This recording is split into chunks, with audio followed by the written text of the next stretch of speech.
Vivian Albright woke up with a sense of strange lightness, as if yesterday had been a dream. Her snow-white dress still hung over the chair and 2 wedding rings, hers and Marcus, lay on the nightstand. No, not a dream. Reality. She was married. 30 years of building a successful business, a share in a major company inherited from her father, and now finally a family. It was everything she had dreamed of for the last few years. Marcus was already awake. He stood by the bedroom window of their penthouse in downtown Chicago, speaking on the phone in a hushed tone. But the moment he noticed Vivian opening her eyes, he quickly ended the call. "Good morning, wife," he smiled, sitting on the edge of the bed. "How did you sleep?" "Wonderful," she replied, stretching. "Who were you talking to?" "A colleague. Work stuff before vacation." Marcus waved his hand dismissively. "Forget about it. Today we finish packing and tomorrow we fly to Miami 2 weeks just for the 2 of us." Vivian smiled. Marcus Thorne had appeared in her life 6 months ago at a business dinner. Tall, athletic, with skin the color of deep mahogany, and a charm that won people over within minutes. He worked in investment banking, spoke of projects, travels, and how important it was to find a person with whom you wanted to share not only joy but also hardships. Vivian fell in love quickly, almost instantly. Marcus was attentive and caring. He sent flowers without a reason and knew how to listen. It was as if he knew exactly what she needed to hear. True. Sometimes Vivian noticed oddities.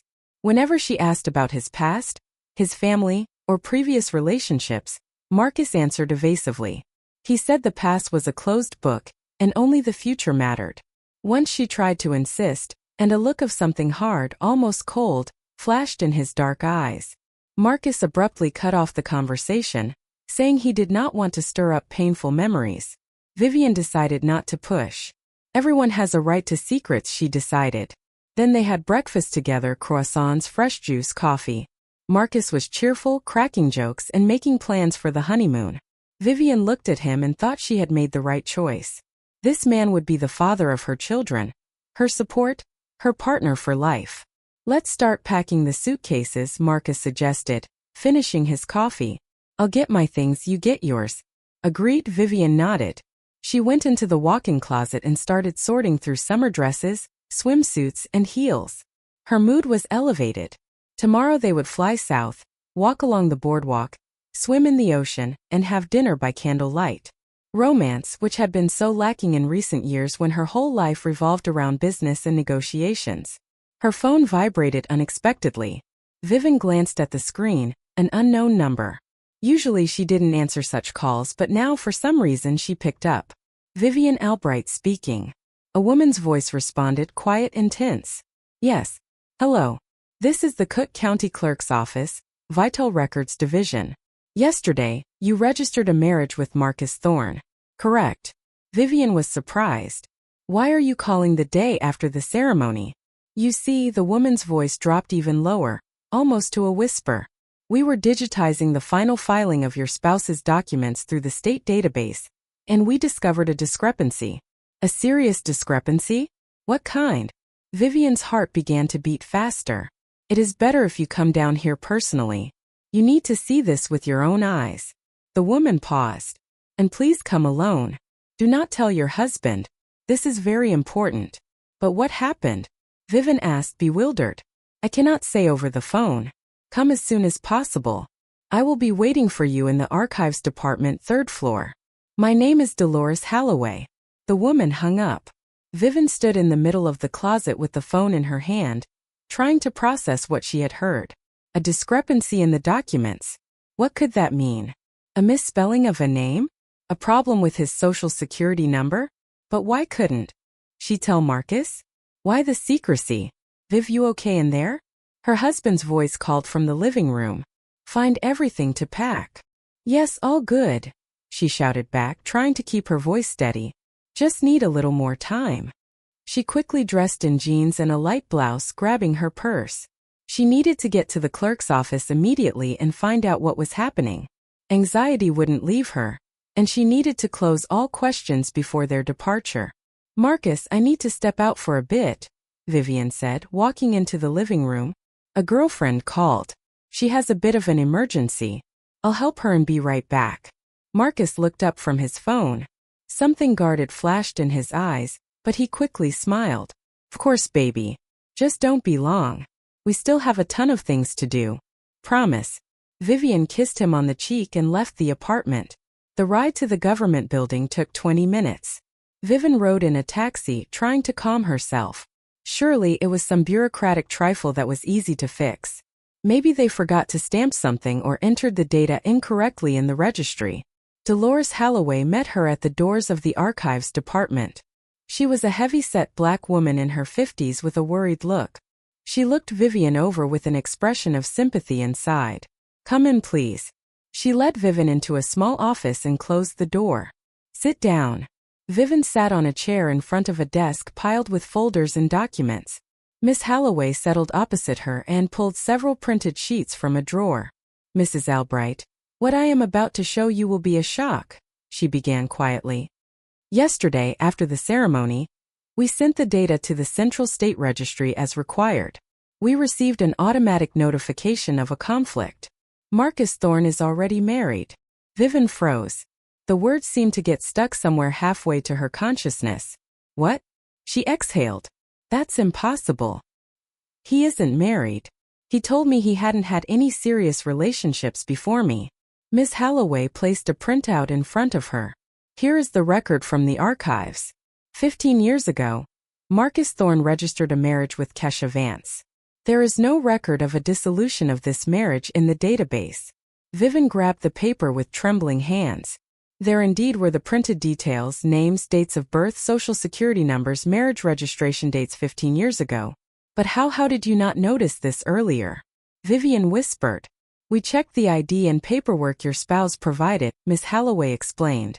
There was no indication of a marriage on his current license application.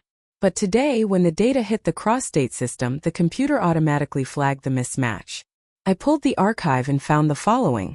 6 months ago, Marcus Thorne applied for a replacement social security card and driver's license, claiming they were lost. He was issued new ones. He did not report that he was married, so the link to Kesha was not immediately visible on the local level until the deep search. He hid the fact that he is married, so he concealed it. Vivian's voice broke into a whisper. Formally, yes, but legally this has consequences. Miss Holloway spoke cautiously, choosing her words. Your marriage yesterday is void according to state law. You cannot enter into a marriage if one of the spouses is already in another registered union. Vivian felt the room swim before her eyes. She wasn't married. Yesterday's wedding, the white dress, the vows, the guests' congratulations, all of it was emptiness, a fiction. But where is this Kesha? Why didn't they divorce? She asked, trying to keep her voice under control. That I do not know, Miss Holloway replied. But there is something else. I checked the public records for this woman, Kesha Vance. After registering the marriage with your husband, her trail disappears. No records of divorce, no death certificate, no change of address, just a void. Vivian felt a chill crawling down her spine. The trail disappears. 15 years ago. Marcus had never mentioned Aisha. He never spoke about his past at all. He forbade asking questions, brushed them off, and sometimes that coldness appeared in his gaze that made her uneasy. What should I do now? Vivian whispered. Officially, your marriage will be annulled as soon as we complete the review procedure, Miss Holloway said. But I would advise you to be careful. If your husband hid the fact of an existing marriage from you, perhaps he had reasons, very serious reasons. Do not tell him that you know. Do not show that anything is wrong and be vigilant. Vivian nodded, though her thoughts were tangled. She stood up, thanked the clerk, and left the building. Outside it was a warm spring day. The sun was shining. People were walking and laughing. But Vivian's world was collapsing. She got into a taxi and headed home. On the way she tried to organize her thoughts. Marcus hid that he was married. His first wife disappeared 15 years ago without a trace. He never spoke about the past, forbade questions, and now he had married her, an eyes to a large business, a financially independent woman. Was it a coincidence? Vivian remembered how Marcus asked about her share in the company, about finances, about accounts. He said he wanted to know everything about her life to protect her, to help, to be there. She trusted him, told him everything, shared figures and documents. Now she realized he was gathering information. He was preparing. 2 months ago, Marcus had suggested she sign a power of attorney for the management of part of her assets. He said if something happened to her, he could quickly make decisions to protect the business. Vivian had refused then, citing that she had lawyers and partners who handled it perfectly well. Marcus didn't insist, but she remembered the slight disappointment in his eyes. Now that moment took on a new meaning. When Vivian returned home, Marcus met her with a smile. "So how is she? Did you handle the emergency?" "Yes, everything is fine," Vivian replied, trying to smile. "Just a small trouble. We solved it quickly." "Excellent. Then let's finish packing. Tomorrow at this time we will already be in Miami." Marcus hugged her by the shoulders. Vivian nodded, but inside everything clenched with fear. This man whom she loved, whom she trusted, turned out to be a stranger, unknown, dangerous. The rest of the day passed and strained normally. They packed things, discussed routes, chose restaurants for future dinners. Marcus was the embodiment of a caring husband. He asked if she was tired, suggested she rest, massaged her shoulders. Vivian played the role of a happy wife, but every touch now caused repulsion. She looked at him and thought, what happened 15 years ago? Where is Kesha? In the evening, when Marcus went to shower, Vivian took out her phone and typed into the search engine, Kesha Thorne missing. Nothing. Kesha Vance missing. Also nothing. She tried different combinations, but there were no results. It was as if this woman had never existed. That night, Vivian couldn't sleep. Marcus slept beside her, breathing evenly and calmly. She lay with her eyes open, trying to understand what to do next. Go to Miami and pretend nothing happened, or refuse the trip under some pretext. But then Marcus would suspect something was wrong. Miss Holloway had warned, "Don't show that you know. Be careful." The next morning they flew to Miami. On the plane, Marcus held her hand, kissed her temple, made plans. Vivian smiled and nodded while panic grew inside her. She was alone with a man who was possibly involved in the disappearance of his first wife. Alone in a strange city, far from friends and family. At the hotel, they were met with champagne and fruit. The suite was luxurious, windows overlooking the ocean, a huge bed, a jacuzzi. Marcus immediately suggested unpacking and heading to the beach. Vivian agreed, though all she wanted was to run away. She changed into a light dress and stepped out onto the balcony. The ocean glittered under the sun. Waves rolled onto the shore. Beautiful, calm. But this peace was deceptive. "Viv, what are you thinking about?" Marcus appeared beside her, hugging her from behind around the waist. "Is something wrong?" "No, everything is wonderful," she replied, trying to keep her voice from trembling. "Just tired from the travel, then rest. I'll go down to the front desk and ask about excursions." Marcus kissed her neck and left the room. As soon as the door closed, Vivian grabbed her phone. She needed help. She couldn't figure this out alone. She needed a person she trusted, a person who had always been there. Eli Brooks, her childhood friend. They had known each other since they were 7, studied together, grew up together. Eli was always quiet, reliable, smart. Vivian knew he had been in love with her, knew it for many years, but she had never reciprocated his feelings. Eli accepted this calmly, remained a friend, never pressured, never demanded, just stayed nearby. Vivian dialed his number. Eli answered after the second ring. "Viv, hey, how's the honeymoon?" "Eli, I need your help," she blurted out, unable to hold back. "Urgently, I don't know who else to turn to." "What happened?" Eli's voice immediately became serious. "Marcus. He hid from me that he was married 15 years ago, and his wife disappeared without a trace. Eli, I'm scared. I don't know who he really is." Silence hung on the line. Then Eli quietly said, "Where are you right now?" "In Miami at the hotel." "Listen to me carefully. Act naturally. Do not show that you know. I will find a private investigator for you. A good one. Let him figure out what happened 15 years ago. And you hold on. If you feel danger, call me immediately any time of day or night." "Understood." "Yes," Vivian whispered. "Thank you. I will always be here." "You know that," Eli said softly. She hung up and felt relief. Eli would help. He would find someone to uncover the truth. And she would hold on. She had to hold on. Marcus returned 10 minutes later with a brochure of excursions and a wide smile. "Look at the options. A trip to the Everglades, wine tasting, a boat trip on a yacht. What do we choose? Let's decide tomorrow, Vivian suggested. Today, let's just walk along the boardwalk. Okay, of course, honey. Whatever you say. Marcus hugged her and kissed her. Vivian looked at him and thought, how many lies are in this kiss? How many secrets does this gaze hide? And most importantly, how will all this end? The first 3 days in Miami, Vivian spent in constant tension. Marcus was attentive, caring, romantic, exactly the way she had fallen in love with him 6 months ago. They walked along Ocean Drive, dined in restaurants with ocean views, rode jet skis. Marcus took photos of her, kissed her, held her hand. An ideal honeymoon, an ideal lie. Vivian played her role flawlessly, smiled, laughed at his jokes, allowed him to hug her. But anxiety was growing inside. Every time Marcus touched her, she thought about the vanished Kesha. Every time he suggested something, she analyzed why he needed it, what he was planning. On the 4th day in the morning, while Marcus was sleeping, Vivian went out onto the balcony and called Eli. Viv, hey. He answered immediately. How are you? Holding on, she said quietly. Did you find a detective? Yes. Derek Strickland, former homicide detective, now in private practice, 20 years of experience, specializes in missing persons and complex cases. I already spoke with him, explained the situation. He is ready to take the case. How much will it cost?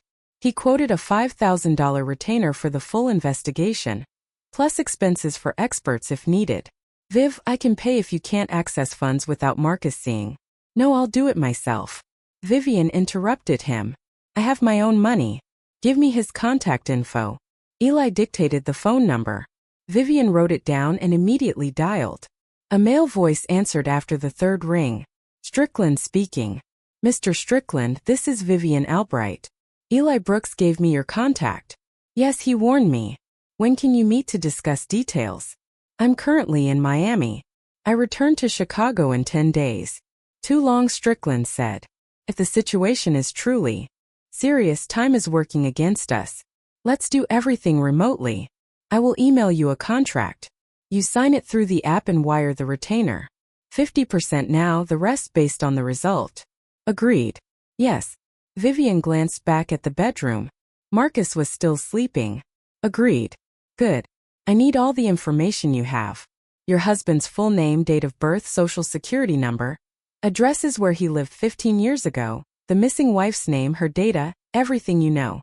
Vivian dictated everything she had learned from Dolores Holloway.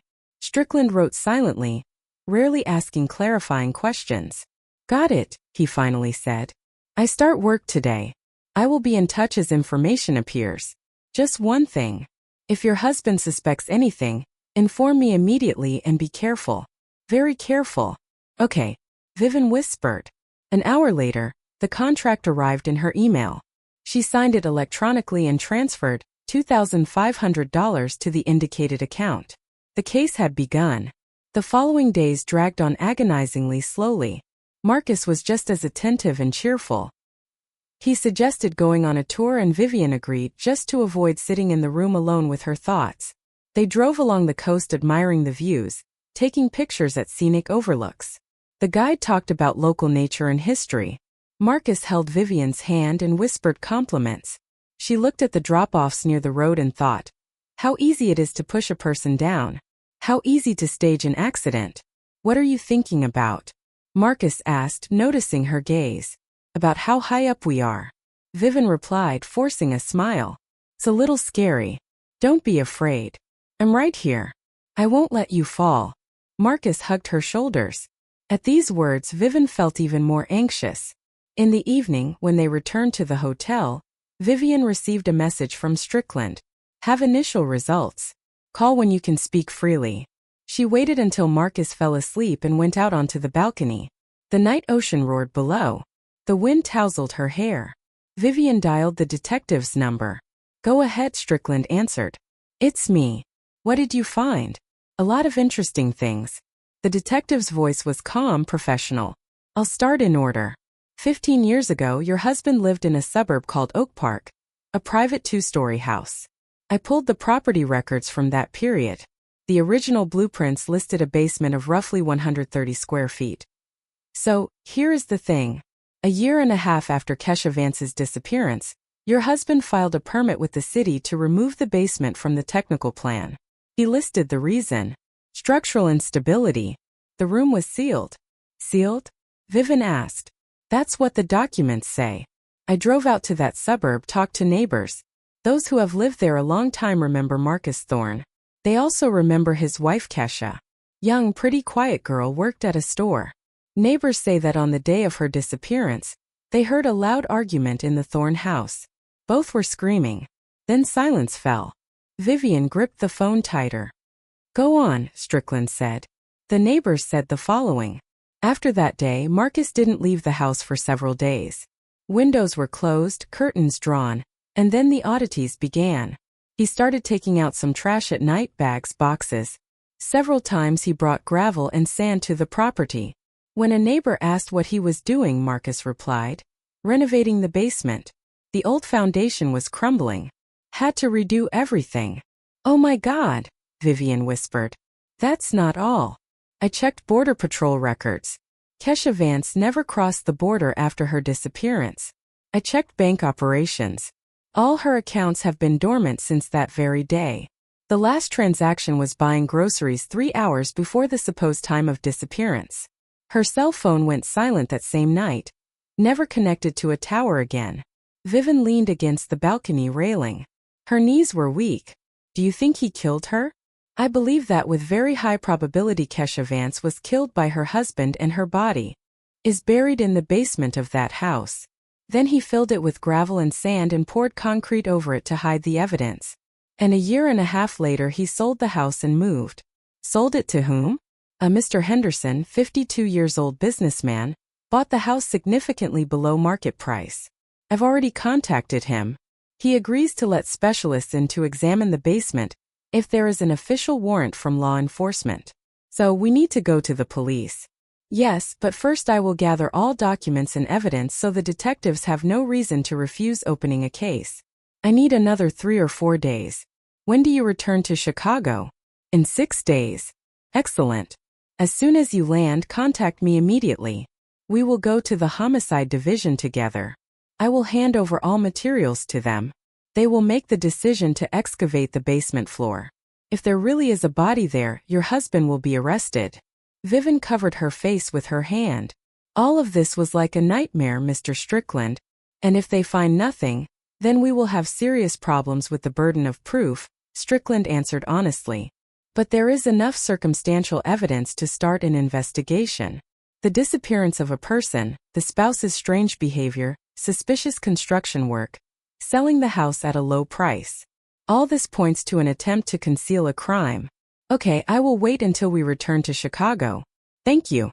Take care of yourself, Mrs. Albright. The call ended. Vivian stood on the balcony looking into the darkness. Marcus killed his first wife, buried her in the basement under a pile of sand and gravel, poured concrete over the top, hid it for 15 years, and then decided to marry again, a rich heiress, a financially independent woman. Coincidence? Vivian remembered how Marcus insisted on a joint account, how he proposed signing power of attorney over assets. Back then it seemed like care, now calculation. Vivian returned to the room. Marcus slept, arms spread wide. She lay down next to him but couldn't sleep. She lay there thinking about Kesha. What was she like? What did she dream of? Did she love Marcus? And what happened that night 15 years ago? Why did he kill her? In the morning, Marcus woke up in a great mood. Good morning, beautiful. Today we go wine tasting. I already ordered the Uber. Get ready. Vivian nodded and went to the shower. Water flowed over her body. She thought about how to behave. The remaining days in Miami seemed like an eternity.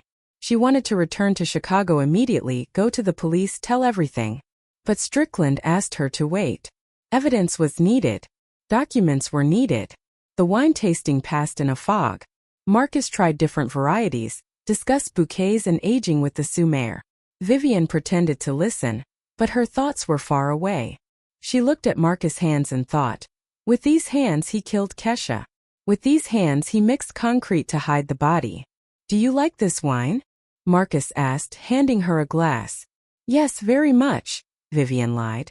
In the evening, they dined at a restaurant on the waterfront. Live music played. Waiters served exquisite dishes. Marcus ordered champagne. To us, he said, raising a glass. To our love, to our future. Vivian clinked glasses with him and took a sip. The champagne was sweet.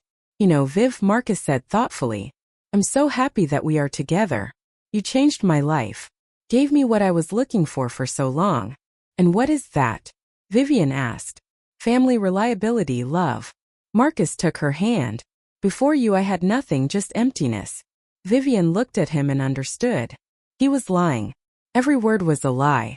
He had a wife. He had a family, but he destroyed it and was now building a new life on the bones of the past.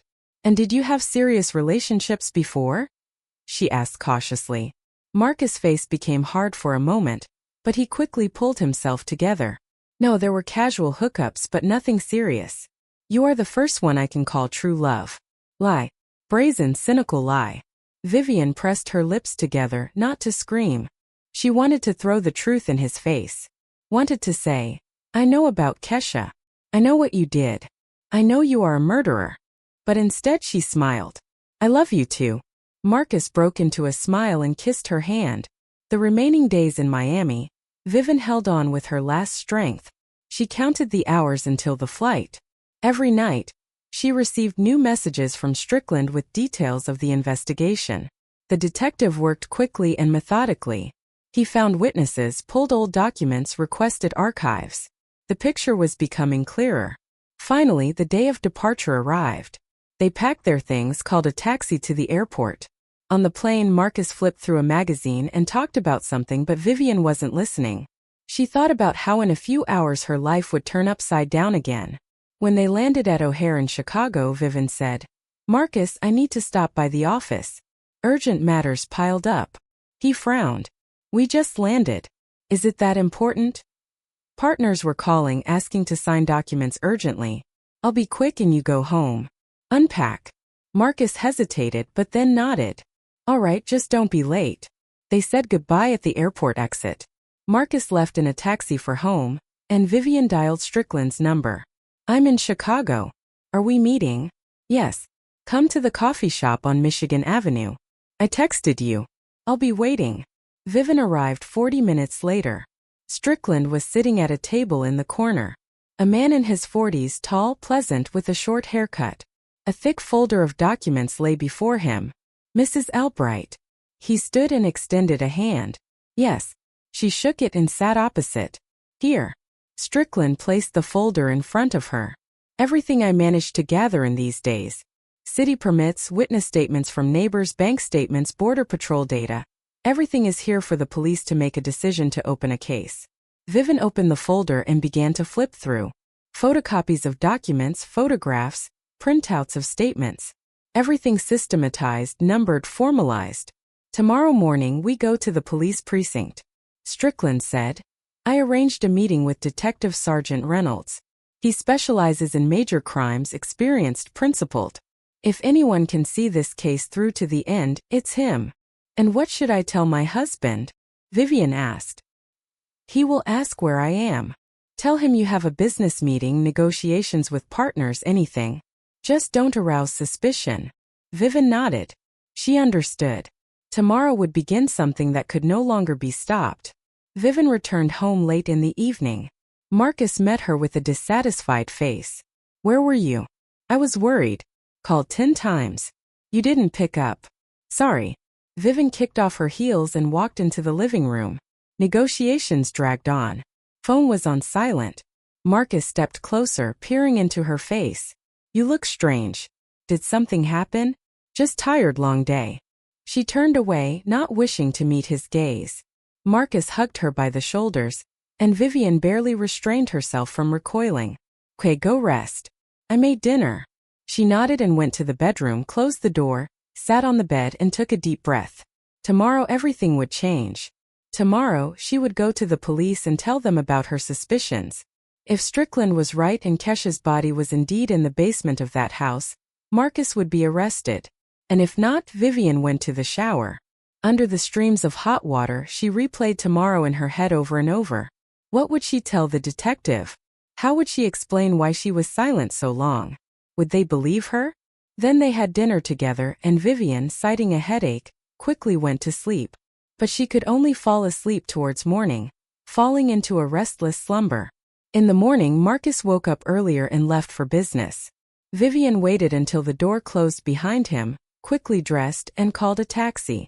Strickland was waiting for her at the police precinct building. Ready? He asked. No, Vivian admitted honestly.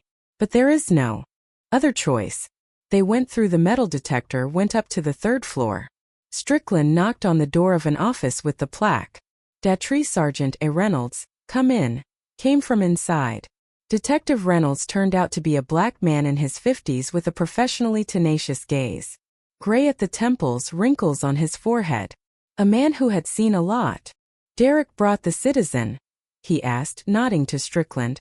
Yes, Vivian Albright, the case I spoke about. Reynolds pointed to the chairs in front of the desk. Sit down. Tell me. Vivian started from the very beginning. She told about the call from the clerk's office about learning of Marcus' existing marriage to the missing Kesha. She spoke disjointedly, getting confused with dates, but Reynolds listened attentively, rarely asking clarifying questions. Strickland placed the thick folder of documents on the table. Sergeant, here is everything I managed to gather. Permit records, witness statements, bank records. The picture is unambiguous. Reynolds opened the folder and began to study the contents. He read slowly, thoroughly, making notes on a pad. Vivian sat and waited patiently. Every second stretched like an eternity. Finally, the detective set aside the last document and leaned back in his chair. The situation is indeed suspicious. The disappearance of a spouse, strange behavior of the husband, construction work in the basement, urgent sale of the house below market value. Everything points to an attempt to conceal a crime. So you will open a case? Vivian asked. First, we need to conduct a verification according to procedure, Reynolds explained. This will take a few days.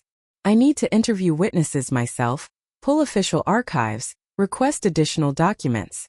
If the signs of a crime are confirmed, I will make the decision to excavate the basement floor. How long will it take? A week, maximum 10 days. Mrs. Albright, you must understand. Are you sure you want to go to the end? Vivian looked at him firmly. I'm sure I must know the truth. Reynolds nodded. Good. Then we begin. Derek, leave all materials with me. Mrs. Albright, I will ask you to write an official statement regarding the suspected crime, detailed with all specifics. Vivian took a pen and a sheet of paper. She wrote for a long time, trying not to miss a single detail.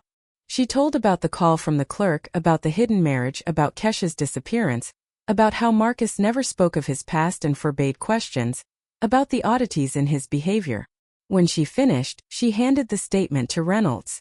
He scanned the text and nodded. Accepted. Now I have grounds for conducting a check. I will contact you as soon as there are results. For now, act naturally. Don't show your husband that anything is wrong. Vivian and Strickland left the office. Outside, she felt the tension release slightly. Thank you, Mr. Strickland. Too early to thank me, the detective replied. The hardest part is ahead. Hold on. And if anything, call anytime. They said goodbye. Vivian caught a taxi and went home. On the way, Marcus called. Where are you? His voice was tense. Heading home. Was at the notary signing documents for the business. Why didn't you warn me? Forgot. Sorry. Silence on the other end. Then Marcus said, Okay, see you at home. Vivian hung up. Anxiety did not leave her. Marcus clearly suspected something. Need to be more careful. The following days passed in agonizing waiting. Vivian tried to behave as usual, but it became harder and harder. Marcus watched her intently, asked questions, checked her phone. Several times she caught his gaze, cold, studying. On the 5th day, Reynolds called. Mrs. Albright, the verification is complete. Witnesses confirmed statements. Documents match reality. I have made the decision to conduct investigative actions. The day after tomorrow at 10 a.m., we will open the floor in the basement of the house that belonged to your husband. You don't have to be present, but you have the right. I will be there, Vivian said immediately. Then meet us at the site. We'll text you the address. Vivian lowered the phone. The day after tomorrow. In 2 days she would know the truth. On the appointed day, Vivian told Marcus she was leaving for a business trip for 2 days. He frowned but didn't object.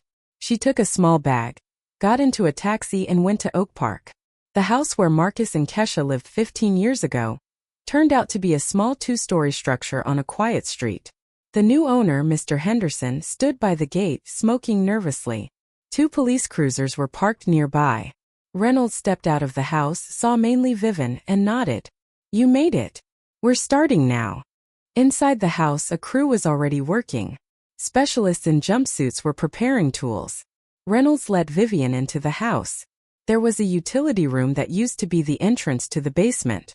According to the city blueprints from 15 years ago, there was a standard basement here, the detective explained. Then your husband filed for a permit to seal it. The floor was filled and covered with a thick layer of concrete. We will start breaking through the central part. Workers brought jackhammers. A roar filled the room. Concrete crumbled slowly, layer by layer. Vivian stood by the wall, watching gray dust rise into the air. An hour passed, then another. The concrete slab became thinner.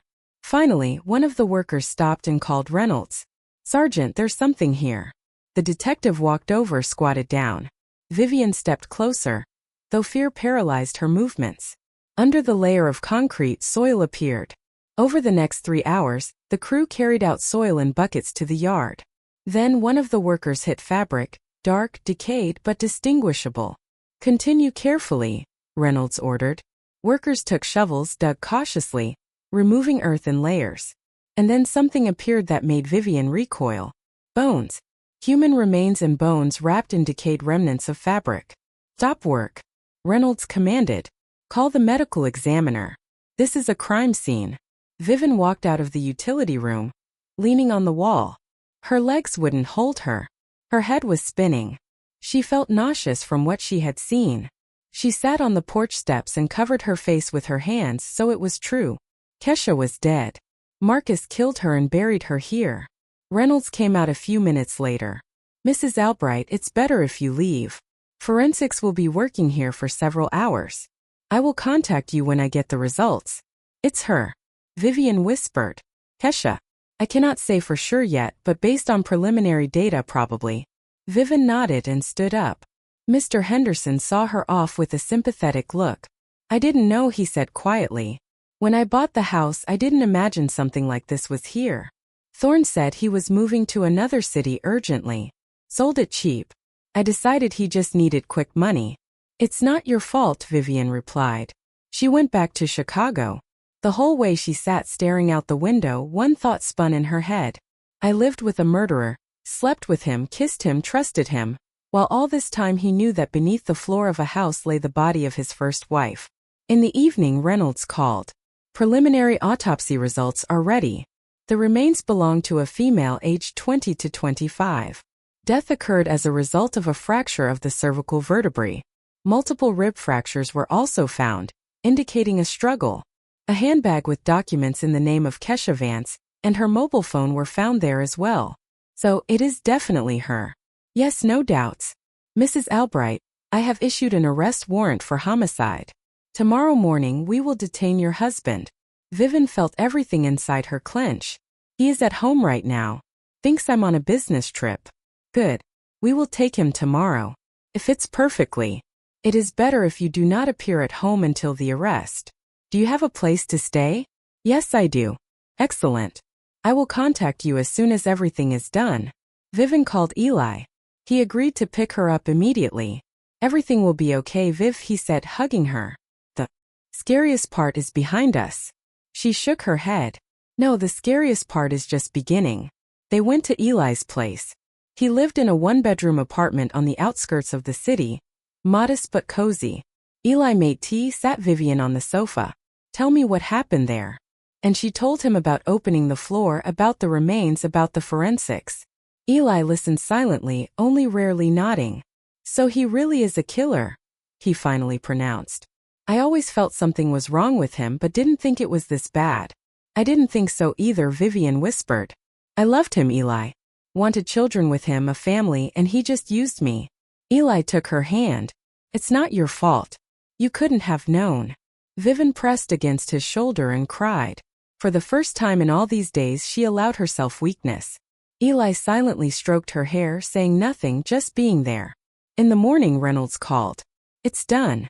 Thorne was detained at O'Hare Airport. He was trying to fly to the islands. He tried to run. Yes, apparently realized he was figured out, but we made it in time. He is currently in holding. Interrogations start tomorrow. Mrs. Albright, you will need to give a statement. When can you come in? Today. Right now. She arrived at the precinct an hour later. Reynolds led her into an interview room. The detective recorded asking clarifying questions. Thank you, Reynolds said when they finished. Now we have a complete picture. Your husband, or rather the man who passed himself off as your husband, is in custody. The marriage you entered into will be annulled by the county shortly, as it was entered into with an already married person and is void. And what will happen to him? To Marcus. He faces 8 to 15 years in prison depending on how the trial goes. If he pleads guilty fully, the term might be lighter. If not, they'll give the maximum. Vivian walked out of the building. The sun was shining outside. People were rushing about their business. Life continued while her own life had just collapsed, and now she had to rebuild it from scratch. Eli was waiting for her by the car. Well, how is it? It's over, Vivian replied. Marcus is arrested. Investigation is ongoing. Eli hugged her. Now you are safe. That is the main thing. They drove back. Vivian looked out the window and thought about Kesha. A girl who once loved Marcus, married him, dreamed of a future, and died in the basement of her own home. No one looked for her. No one knew the truth. 15 years she lay under concrete, forgotten by everyone. Now justice would triumph. Marcus would answer for his crime, and Vivian would get her freedom. 3 days passed since Marcus' arrest. Vivian lived at Eli's all this time, not daring to return to her own apartment. There were too many memories there, too many things that reminded her of the man who turned out to be a murderer. Reynolds called regularly to report on the progress of the investigation. Forensics definitely confirmed. The remains belonged to Kesha Vance. Age, gender, all data matched. The phone found in the purse belonged to her. Vivian listened to these details and felt everything inside turn cold. Kesha knew. She was afraid of her husband but couldn't leave in time. Thorne refuses to speak. Reynolds reported on the 4th day, demanding a lawyer. We provided him with a public defender. Tomorrow is the first interrogation and there is a procedural necessity. You need to officially identify him as the person with whom you entered into marriage.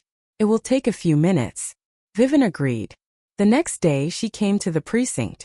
Reynolds led her into a lineup room. It was a small room with one-way mirror glass behind which stood 5 black men of roughly the same age and build.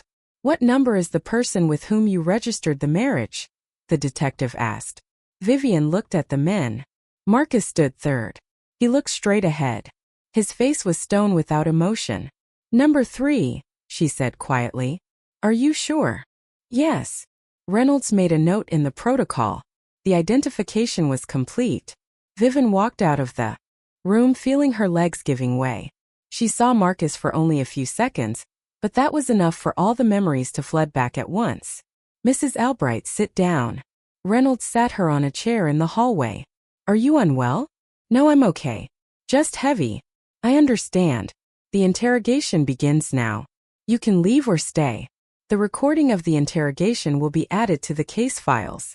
I will stay, Vivian decided. I want to hear what he says. Reynolds nodded and led her into an adjacent observation room. There stood a monitor broadcasting the image from the interrogation room. Marcus sat at a table. Next to him was a lawyer, a man in his 50s in a strict suit. Reynolds entered the frame and sat opposite. Marcus Thorne, you are charged with first-degree murder. Do you admit your guilt? Marcus was silent. The lawyer leaned toward him and whispered something. Marcus shook his head. My client refuses to give a statement prior to reviewing all case materials, the lawyer stated. Fine. Reynolds opened a folder. Then I will state the existing evidence. On May 15, 2010, your spouse, Kesha Vance, disappeared. That day, neighbors heard a loud argument in your house. After that, you didn't leave the house for several days and then began conducting construction work in the basement. Witnesses claim you hauled out construction debris at night and hauled in sand, gravel, and concrete. Marcus sat motionless, staring at the table.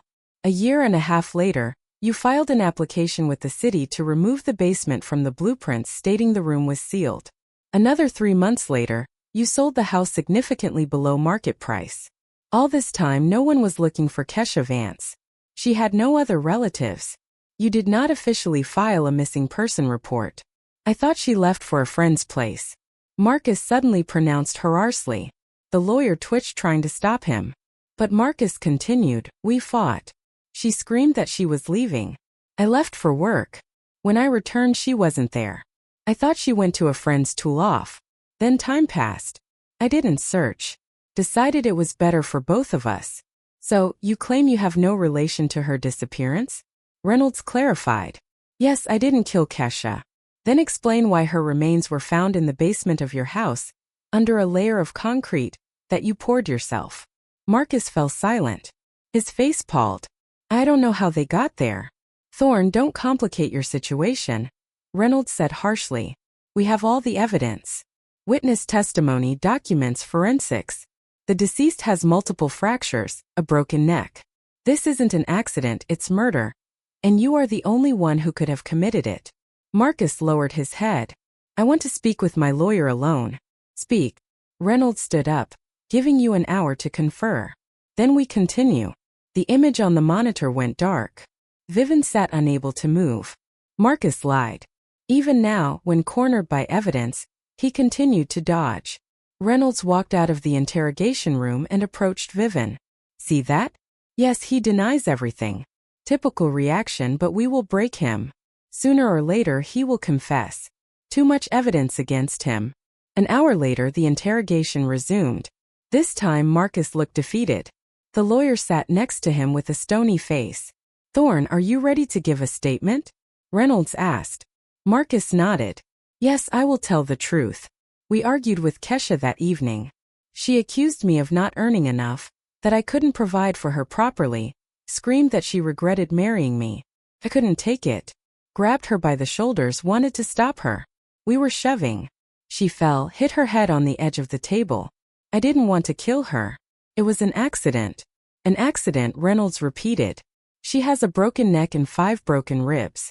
Forensics established that the neck fractures were caused by directed force, not a fall." Marcus covered his face with his hands. "Fine, I choked her. When she fell, I got scared. Thought she would tell the police everything, that they would lock me up. Panicked. Grabbed her by the neck and forced her down. Pressed on her neck, maybe broke a vertebrae. She stopped breathing. I realized what I had done, but it was too late. The body was already lifeless." Vivian covered her mouth with her hand to keep from screaming. "He confessed. He killed Kesha with his own hands. What did you do next?" Reynolds continued. "I moved the body to the basement, wrapped it in old sheets, buried it, covered it with sand and gravel, then poured the floor with concrete. Thought no one would ever find out. Sold the house a year and a half later and moved. Started a new life and then decided to marry again." Marcus raised his head. Something evil flashed in his eyes. "Yes, I met Vivian. She's rich, beautiful, trusting, the perfect victim. I planned to get access to her money. And then he cut himself off." "And then what?" Reynolds asked harshly. "Nothing. Just live on or get rid of her like the first wife." Marcus was silent. "Answer the question." "I didn't plan anything like that." Marcus hissed through his teeth. "I just wanted money, nothing more." Reynolds looked at the suspect. "Thorne, your statement is recorded. It will be used in court. You admitted guilt in the murder of Kesha Vance. This is a mitigating circumstance, but does not cancel the punishment. You face a lengthy sentence." Marcus dropped his head onto his hands. The lawyer was writing something in a notebook. The interrogation ended. Vivian walked out of the building. Her legs carried her on their own. She didn't realize where she was walking. Eli caught up with her after a few yards. "Viv, wait. Where are you going?" She turned around. Her face was wet with tears. He confessed. "Eli. He killed her, choked her with his bare hands, and then buried her in the basement like trash." Eli hugged her. "I understand it's horrible, but now it's all over. He won't hurt anyone else." They returned to the car. Vivian sat in the passenger seat and closed her eyes. It seemed to her that the whole world was collapsing. The next day, Dolores Holloway called from the clerk's office. Mrs. Albright, I need to inform you officially. Your marriage to Marcus Thorne is annulled. It was deemed void from the moment of registration as Thorne was in another marriage not dissolved at the time of your wedding. All records in the registry have been deleted. Thank you, Vivian whispered. Officially, this page of your life is closed. Vivian hung up. Officially, legally. But in her soul, the wound would remain for a long time. 3 weeks passed. Marcus was transferred to the county jail, awaiting trial. The investigation gathered all evidence, prepared the indictment. The case was transferred to court. Vivian returned to her apartment. First thing she did was throw out all of Marcus' things. Clothes, documents, photos, everything that reminded her of him. Then she rearranged the furniture, bought new pieces, trying to erase his presence from her life. Eli came over every day, helped, supported, simply was there. He didn't say unnecessary words, demanded nothing in return, just gave her his presence. Thank you, Vivian said one evening. Without you, I wouldn't have made it. I will always be here, Eli answered. However much time is needed, I will wait until you are ready to live again. Vivian looked at him. This man loved her for so many years, kept silent, didn't impose himself, remained a friend, and when she felt bad, he was the first to come to the rescue. I don't know if I can ever trust someone again, she admitted. Don't rush. Everything in its time. Vivian nodded. Ahead was the trial. Ahead was a long road to recovery. But she knew she would manage because next to her was a person who would never betray her. The trial was set for late autumn. During this time, Vivian gradually returned to normal life, work, meetings with partners, business negotiations. She immersed herself in affairs, trying not to think about the upcoming process. But nightmares tormented her at night. She saw Kesha, her remains, Marcus' hands on her neck. She woke up in a cold sweat, grabbed her phone and looked at the time. 3 a.m. 4-5 sleep did not return. Eli came every evening. Sometimes they just sat silently, drank tea, looked out the window, sometimes talked about work, books, the weather, about anything, just not about Marcus. Vivian appreciated this silent presence. Eli didn't pressure, didn't demand answers to questions she couldn't ask herself yet. A week before the trial, Reynolds called. Mrs. Albright, the process begins on Monday, November 10th, at 10 a.m. Cook County Criminal Court, courtroom room 302. Yes, Vivian replied. I will be there. Good. Come early, about 20 minutes. The process is open to the public. There might be press. Be ready for that. Vivian hung up and looked at the calendar. November 10th. In 6 days she would see Marcus for the last time. See how he is condemned for what he did. Eli found out about the court date and immediately suggested, I'll go with you. Don't want you there alone. Thank you. Vivian took his hand. I really need the support. The days dragged agonizingly slowly. Vivian tried to work but couldn't concentrate. Thoughts constantly returned to the upcoming trial. What would Marcus say? Would he repent or continue to dodge to the end? On the eve of the trial, she almost didn't sleep. Tossed and turned in bed, got up, walked around the apartment. At 5 a.m., she gave up and brewed coffee, sat by the window, and watched the sunrise over the city. Gray sky, first rays of sun, Chicago waking up.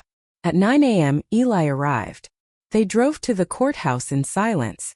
Vivian watched out the car window and tried to calm herself, but the anxiety didn't pass.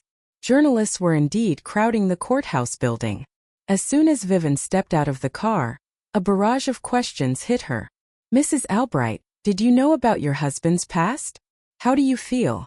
What do you want to say to Thorne? Eli shielded her with his body and guided her through the crowd. They entered the building, went up to the 3rd floor. Detective Reynolds stood by the door of courtroom 302. Mrs. Albright, go on in. The process starts in 10 minutes. They entered the hall. A standard room with rows of benches for spectators, the judge's bench, tables for the prosecution and defense. Vivian sat in the front row. Eli settled next to her. The hall gradually filled with people. The prosecutor arrived, Marcus's lawyer, the court clerk. Several journalists took the back rows. At 10 a.m. sharp, Marcus was led into the hall. He walked accompanied by 2 bailiffs in handcuffs, wearing a generic jumpsuit. He looked unwell. He scanned the room and stopped his gaze on Vivian. For a few seconds their eyes met. In his gaze there was no remorse, only cold emptiness. Vivian turned away. She felt physically sick from that look. "All rise," the clerk announced. "Court is in session." Everyone stood. The judge entered, sat at the bench, put on glasses. "Please be seated. Case number versus Marcus Thorne. The defendant is charged with first-degree murder. Defendant, please stand. Do you understand the charges?" Marcus stood up. "Yes, I understand. How do you plead?" Marcus was silent. The lawyer whispered something to him, but he wasn't listening. "Guilty," he finally said hollowly. "I killed Kesha Vance 15 years ago." A whisper ran through the hall. The judge tapped the gavel. "Order. Defendant, describe in detail under what circumstances the crime was committed." Marcus began to tell the story. His voice was monotone without emotion. He described that night 15 years ago, the fight with Kesha, how she screamed at him, accused him of inability to provide for the family, how he snapped, grabbed her by the neck, forced her down, squeezed, how she tried to break free, scratched his face but he didn't let go, how her neck crunched and she stopped breathing. Vivian listened and felt everything inside clench with horror. Beside her, Eli took her hand and squeezed it tight. She looked at him gratefully. Marcus continued, told how he moved the body to the basement, wrapped it in old sheets, buried it, covered it, how he poured concrete, how a year and a half later he sold the house and moved, how he started a new life as if nothing had happened. "And then you met Vivian Albright," the judge said. "Tell us about that." Marcus looked at Vivian. "Yes, I met her at a business dinner. Learned she owned a share in a major business. Decided she was the ideal woman, rich, single. I started courting her. She fell in love quickly. I thought to start a new life, create a family." Vivian bit her lip. Listening to this was unbearable. "I planned to marry her," Marcus continued, "but didn't account for the county clerk checking my records. When I got a new ID 6 months ago, I didn't report the existing marriage. Thought the database wouldn't have the info left. I was wrong." "So, you intentionally hid the fact of an existing marriage," the judge clarified. "Yes, I knew if I reported it, Kesha's disappearance might surface, and I couldn't allow that." "Thorne, do you repent for what you did?" Marcus was silent. "I regret getting caught." And regarding the rest, he shrugged. "Kesha is to blame herself. She drove me to it. I didn't want to kill her, but she left me no choice." A whisper ran through the hall again. The judge frowned. "Defendant, your words indicate a lack of remorse. This will be taken into account during sentencing. Sit down." Marcus sat. His face was indifferent. The judge looked at the prosecutor. "State your position." The prosecutor stood up. "Your Honor, the defendant Thorne committed a heinous crime. He killed his spouse, concealed the body, and for 15 years lived a normal life without experiencing pangs of conscience. This speaks to his danger to society. The state requests a sentence of 15 years in a maximum security facility. Defense, your position." Marcus' lawyer rose. "Your Honor, my client has pleaded guilty fully. The crime was committed in a heat of passion caused by the victim's aggressive behavior. We ask to consider this a mitigating circumstance and assign a punishment closer to the minimum limit." The judge wrote something down and announced, "The court will recess for deliberation." Everyone stood. The judge left the hall. A break began. Vivian went out into the corridor. Eli followed her. "How are you?" "I don't know," she admitted. Listening to him was terrible. He doesn't repent at all. For him, Kesha was just an obstacle that needed removing. "He will get what he deserves," Eli said firmly. "The judge sees it." They waited an hour. Then the bailiff announced that court was resuming. Everyone returned to the hall. The judge entered with a folder in hand. "All rise." Everyone stood. The judge sat, opened the folder. In the Circuit Court of Cook County, having reviewed the criminal case regarding Marcus Thorne, the court has established the following. The judge began reading the verdict, describing the circumstances of the crime, evidence, witness testimonies. Vivian listened with half an ear. She was interested in only one thing. What sentence would Marcus get? The court does not find a state of affect or heat of passion in the defendant's actions, the judge continued. The murder was committed as a result of a domestic conflict. However, the defendant's subsequent actions, concealment of the body, lying to law enforcement, attempting to start a new life with another woman for financial gain, speak to a high degree of danger to the public. Remorse is absent. The court sees no mitigating circumstances with the exception of the guilty plea. Vivian held her breath. Based on the foregoing, the court sentences Marcus Thorne to 15 years of imprisonment in a maximum security correctional facility. The term is effective immediately. The judge tapped the gavel. Case closed. Marcus stood in the holding area with a stone face. He didn't look at Vivian, didn't look at anyone. The bailiffs led him out of the hall, the door closed. Vivian sat unable to move. 15 years. Marcus would spend 15 years in prison. He was 37 now. When he got out, he would be 52. Half a life lost. It's all over, Eli said quietly. Now it's truly all over. They walked out of the courthouse. Journalists surrounded them again, but Vivian silently walked past. She didn't want to say anything. Didn't want to remember. In the car, she finally broke down crying. Eli hugged her and just held her, saying not a word. Several months passed. Marcus did not appeal the sentence. He was sent to serve his time in a facility somewhere downstate. Vivian never heard of him again. Life gradually improved. Work entered a familiar rhythm. Vivian started meeting friends again, going to the theater, traveling. Wounds healed slowly but surely. Eli remained nearby. He didn't speak of his feelings, demanded nothing in return, simply was. And one day, Vivian realized she couldn't imagine her life without him. It happened on a spring evening when they were sitting on her balcony drinking wine. Eli was telling something funny about work and Vivian laughed. Truly from the heart for the first time in a long time. Eli, she said suddenly, I want to ask you something. He looked at her, listening. Why did you stay after everything that happened? Why didn't you leave? Eli smiled. Because I love you. Loved you since I was 17 and can't do otherwise. But I didn't reciprocate for so long. Chose another. Made a mistake. You didn't make a mistake, Eli said softly. You just went your own way. And I waited. And I will wait as long as it takes.